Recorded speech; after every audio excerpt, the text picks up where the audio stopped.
Dear friends, imagine an America where you go to work at the Department of Agriculture on Monday morning, and by the afternoon, you're out of a job just because you posted a meme of Trump with his hair blowing in the wind the night before. Without getting a decision, without getting your personal belongings, you just get a short email, not loyal enough. Good luck in the future. Welcome to the vision of Project 2025, an ambitious plan, or scary, depending on whether you're a Trump fan or a fan of democracy. To put it simply, if the federal government were a giant birthday cake, Trump is preparing to take a knife and cut off all the layers of independent power icing, then sprinkle the new topping of 100% loyal advisors, the kind who are ready to say yes sir, even if he asks, does the sun rise in the west? And the funny part, or the worrying part, is that this plan is actually being prepared seriously. It's not a 2am tweet or a meme on Truth Social, but an entire campaign called Project 2025, a comprehensive plan for the transfer of power, written by the most influential conservative think tanks in America. The conservative elites call it an administrative revolution. The Democrats call it an American version of the dictatorship experiment. And the people are still confused, because when they hear the word 2025, they think it's a post-apocalyptic Netflix blockbuster. But no folks, this is a real political blockbuster, directed by Donald J. Trump, and if he's re-elected in November, the first part of Reform America, MAGA edition, will start shooting during his inauguration week. And that is why today, we will dissect Project 2025 from its origin, its goals, who is the director, who is the main actor, and especially, is this a way to reform the stagnant government apparatus, or is it a sophisticated way for Trump to build a personal loyalty government, a constitutional but super dangerous way? And are you ready for an America where every official must sign a pledge of absolute loyalty to Donald Trump? If not, then sit down, fasten your seatbelt, because here is the full picture of Project 2025. The Apprentice, White House Edition. When it comes to Project 2025, many people will think that this is a real-time strategy game or a secret CIA project to build a moon base. However, no. Project 2025, also known as the plan to take over the U.S. government, is what Donald Trump and his conservative allies are using as a blueprint to reshape the entire U.S. administration, from the roof of the White House to every tea room at the Ministry of Transportation. It sounds dry, but in fact, it is quietly dangerous, because instead of a coup with guns or tanks, people choose to do a coup with administrative documents by changing who has the right to make decisions in the apparatus and who is fired without reason. So what is Project 2025 after all? In short, it consists of 4 main goals, or should be called 4 steps to clean the swamp and pour out the Democratic water. 1. Mass firing of disloyal federal officials. No need for violations, no need for investigations. Just don't be MAGA enough. You're out. For example, you're an environmental policy expert, but accidentally say climate change is real. Boom! You're classified as untrustworthy and asked to leave your job. 2. Replace the entire Loyal Army Project. 2025 includes a backup system, a list of tens of thousands of Trump supporters, selected and trained to jump into the vacant seats immediately after the stock clearing. In other words, the old people go, the MAGA people come in. The Justice Department, the Environmental Agency, even the Centers for Disease Control (CDC), all will be run by people who understand the president's vision. Or, to put it bluntly, people who know when to bow their heads. 3. Increase the power of the president. Reduce the role of Congress, the courts, independent agencies. Trump once complained that in his first term, I was the president and had to ask for permission for everything. Now he wants that to end. With Project 2025, the executive agencies will be directly under and almost completely obedient to the president. No more FBI investigating according to the law. No more Department of Defense refusing to use the military to suppress protests. The president will no longer be obstructed by the deep state, because Project 2025 will also eliminate the deep state. 4. Restore Schedule F.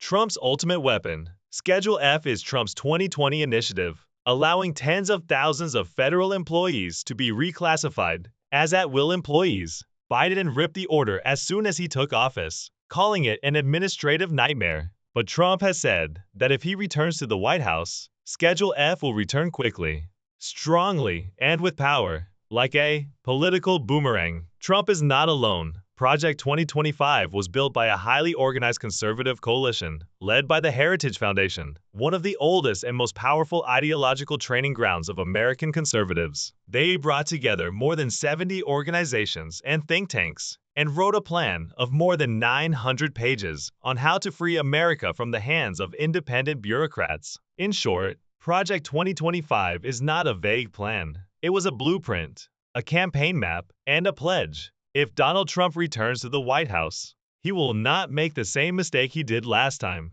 He will not let anyone stand in his way again, not even his own administration.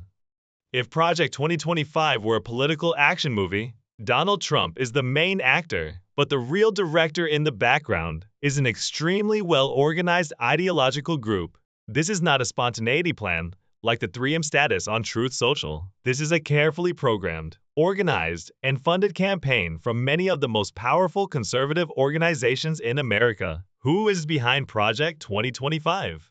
Heritage Foundation, ideological godfather. If the White House is the grand theater of American politics, then the Heritage Foundation is the backstage where the director writes the script. The organization was a close advisor to Reagan, creating the Mandate for Leadership blueprint for his administration in the 1980s. Now they are back, writing the 2025 version specifically for Trump. And this time, they are not only writing, they are also recruiting, training, and preparing the replacement government army. 70 conservative organizations allied from anti-abortion, anti-immigration groups, to far-right economic think tanks, all gathered under one roof, the Conservative Transition Coalition. Simply put, this is the largest personnel campaign in American history, not to serve the country, but to serve a single president. How will Trump make this plan a reality? 1. Reactivate Schedule F, the civil service purge machine. Trump does not need to change the Constitution, does not need Congress to pass a law. He just needs to sign an executive order. Reactivate Schedule F, and boom!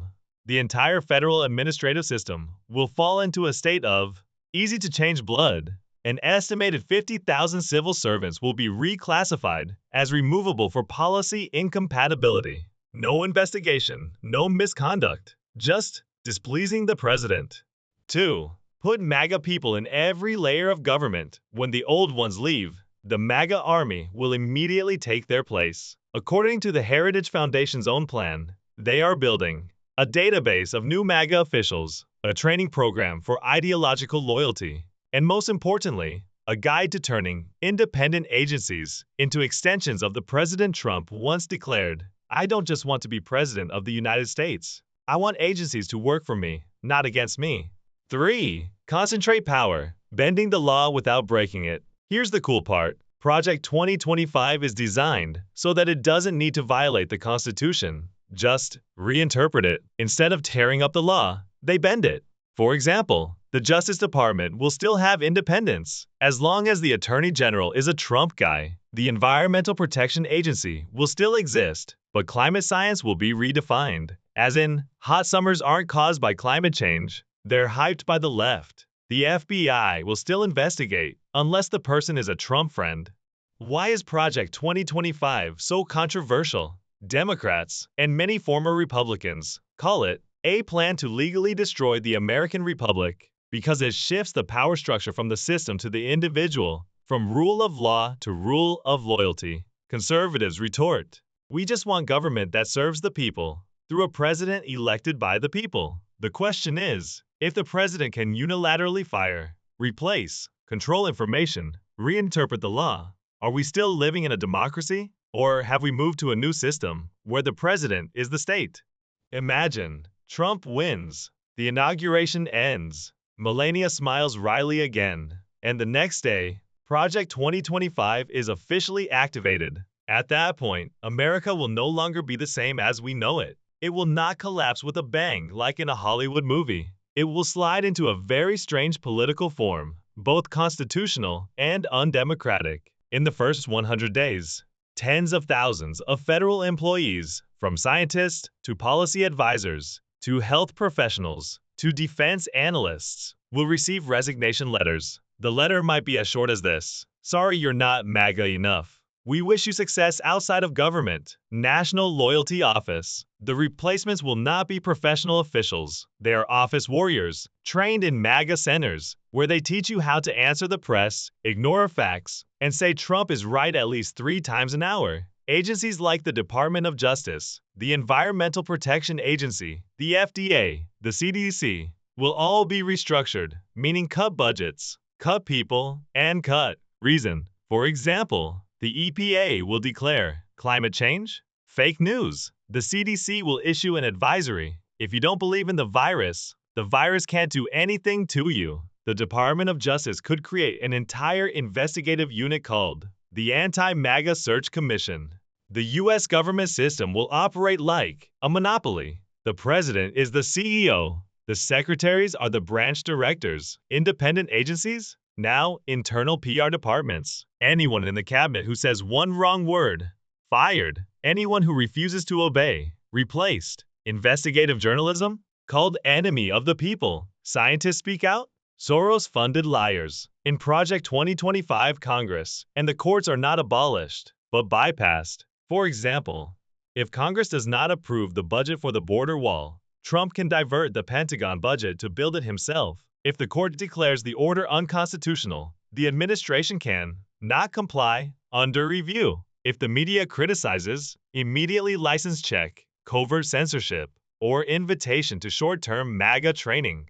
In the old system, power was dispersed so that no one could abuse it. In the new system, power is pooled to act more effectively. Trump will be the most decisive president in modern history. No compromise, no consensus, no checks and balances. This is not an old-fashioned dictatorship, but something newer, presidentialism, or as some scholars jokingly call it, magacracy, the regime of one president, one will, and one loyal blonde team. If Project 2025 becomes a reality, Trump's second term will be nothing like his first. It will no longer be about fighting the deep state. It will be about building a MAGA state, open, comprehensive, and inescapable.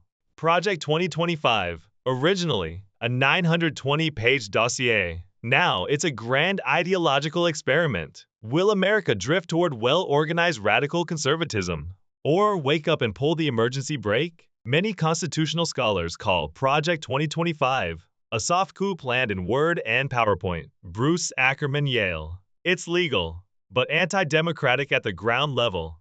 Lawrence Tribe, Harvard. Schedule F is the nuclear weapon of public administration. Fiona Hill, former Trump National Security Advisor. This is the American version of Russian politics. The only difference, no vodka, instead. Fox News. The New York Times, The Washington Post, CNN, MSNBC, all have begun publishing in-depth series on Project 2025. The headlines are very chill. MAGA-style executive revolution president for life? Roadmap from Project 2025 to Project 2033? Red alert, can you get fired from government for not retweeting Trump? Tucker Carlson, even though he is no longer at Fox News, had to admit, this is more intense than I thought, and I live to be intense. The Democratic Party has begun preparing a countersuit if Trump is re-elected and activates Project 2025. Many states such as California and New York declared, "We do not enforce unconstitutional policies disguised as legal." Some lawyers call this Operation 50 lawsuits against a one-man government. There is even a proposal to establish a League of States to defend the Republic, like NATO, but for the domestic United States. From Harvard to UCLA, from Columbia to Georgetown, a series of universities have become centers of resistance. A political science professor said in class, "You are living in the early stages of a strange regime. Write a protest essay without missing the deadline." Protesting students carried banners. Schedule F equals F for Freedom, Make America Think. Again, we are not contractors of Trump Incorporated. Hollywood is certainly not standing aside. A number of big names have come forward, including Robert De Niro. Project 2025? I'm more scared than playing the mafia. Taylor Swift posted a story. The government is not a private tour. SNL made a comedy sketch called Trump's HR Department. You're fired again. In the end, the scariest thing is not the plan, but the apathy, the fatigue, and the feeling that voting doesn't change anything. But if Project 2025 goes ahead without any resistance, the silence of the people will become a death warrant for representative democracy. We are not facing a bloody coup, no tanks on the streets, but we are facing a plan to remake the government by legitimate power, according to the will of one person. And the question is no longer what will Trump do, but rather, will Americans let it happen or stand up to stop it? America has always prided itself on being the greatest democratic experiment in human history. But like all experiments, it only works if the participants are sober. In 1933, a civilized country in Europe elected an autocratic leader. He also used the law to legitimize his absolute power. The people at the time thought he must be just talking, not doing anything. We know what happened next. Project 2025 is the transformation from a personal movement into a long-term operating mechanism.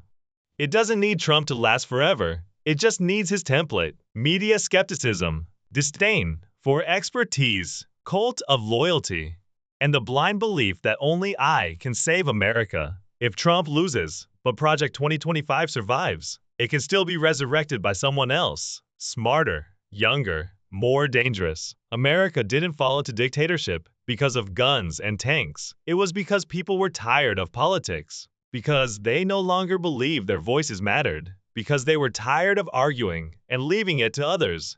But politics, if you don't care about it, it will care about you. And maybe, in ways you never imagined. November 2024 is not just an election. It is a referendum on America's future. One is start over with an iron fist. The other is keep the imperfections, but fix them with democracy. You may not like either candidate. You may be tired of fake news, toxic tweets, and political drama. But you cannot ignore the fight that is going on, because you are being chosen instead of chosen. If you think Project 2025 is dangerous, share this video. If you think it deserves to be opposed, speak up. And if you still believe in a democratic America, vote. Because no one writes history by staying out.